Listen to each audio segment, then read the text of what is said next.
नारियल बनने की कहानी, देवताओं का प्रिय कैसे बना नारियल, राजा सत्यव्रत की कहानी। नमस्कार दोस्तों, मेरा नाम नारायण विजय है। स्वागत है आप सभी का मेरे इस चैनल पे। दोस्तों आज हम नारियल की कहानी के विषय में जानेंगे, आखिर नारियल कैसे बना देवताओं का प्रिय। चलिए दोस्तों इस कहानी को शुरू करते हैं। नारियल बनने की कहानी एक प्राचीन कहानी है। प्राचीन काल में सत्यव्रत नाम के एक राजा थे। वे धार्मिक प्रवृत्ति के थे, प्रतिदिन पूजा पाठ करते थे। उनके पास सब कुछ था, धन और हर तरह की सुख सुविधाओं से संपन्न थे। इसके बावजूद भी राजा का एक सपना था जिसे वह पूरा करना चाहते थे। दरअसल राजा सत्यव्रत को किसी भी तरह से स्वर्ग जाना था। वे इस जीवन में स्वर्ग को देखना चाहते थे और उसका आनंद लेना चाहते थे। उसी काल में ऋषि विश्वामित्र अपनी तपस्या करने के लिए घर से निकले। समय बीतता गया लेकिन वह वापस नहीं आए, इसीलिए उनका परिवार प्यास और भूख से तड़प रहा था। इस बात का राजा सत्यव्रत को पता चला कि ऋषि विश्वामित्र के परिवार के लोग इतनी बड़ी आपदा में हैं। महाराजा ने अविलंब ऋषि विश्वामित्र के यहाँ समुचित वस्तुएं भेजी और जब तक ऋषि विश्वामित्र नहीं आए उनके परिवार की देखभाल की। ऋषि विश्वामित्र कुछ समय बाद लौट आए और उन्होंने अपना परिवार सकुशल देखकर बहुत ही खुश हुए। उनका प्रश्न था कि उनकी अनुपस्थिति में उनकी देखभाल किसने की। ऋषि के परिवार ने बताया कि राजा ने उनकी देखभाल की। यह सुनते ही ऋषि विश्वामित्र राजमहल गए और राजा से मिले। वहां पहुंचते ही उन्होंने सबसे पहले महाराजा को धन्यवाद दिया। राजा ने इस पर ऋषि से अपनी इच्छा पूरी करने का आशीर्वाद मांगा।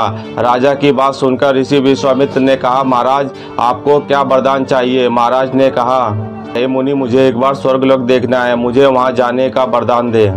राजा की विनती सुनकर ऋषि विश्वामित्र ने एक मार्ग बनाया जो स्वर्ग की ओर ले जाता था। यह देखकर राजा सत्यव्रत बहुत प्रसन्न हुए।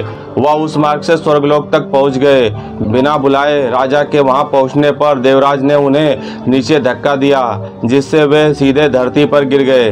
राजा सत्यव्रत को बहुत बुरा लगा और उन्होंने सारी घटना ऋषि विश्वामित्र को बताया। राजा की बात सुनकर ऋषि विश्वामित्र क्रोधित हो गए। वे तुरंत सभी देवताओं से संपर्क करके इस समस्या का समाधान निकाला।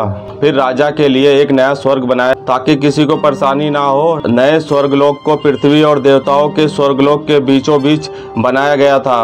राजा को नया स्वर्गलोक बनाकर ऋषि विश्वामित्र ने दिया। ऋषि विश्वामित्र को एक आशंका थी कि कहीं वायु के प्रभाव से ये स्वर्गलोक गिर ना जाए।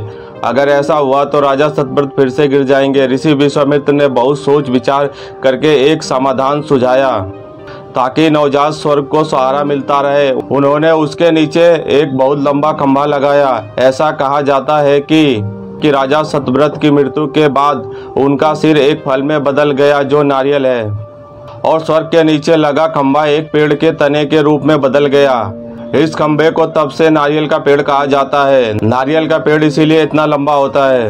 दोस्तों यह राजा सत्यव्रत की कहानी थी कि किस तरीके से राजा सत्यव्रत का सिर नारियल के रूप में परिवर्तित हो गया और जो वह स्वर्ग रोकने के लिए ऋषि विश्वामित्र ने अपनी तपोबल से एक खंभा लगाया था वह नारियल के तने के रूप में परिवर्तित हो गया, जिसे आज लोग नारियल के रूप में जानते हैं। दोस्तों यह जानकारी और कहानी आप लोगों को कैसी लगी मुझे कमेंट बॉक्स में कमेंट करना ना भूलें। दोस्तों अगर यह जानकारी और यह वीडियो पसंद आए तो चैनल को सब्सक्राइब करें, वीडियो को लाइक शेयर करें। धन्यवाद।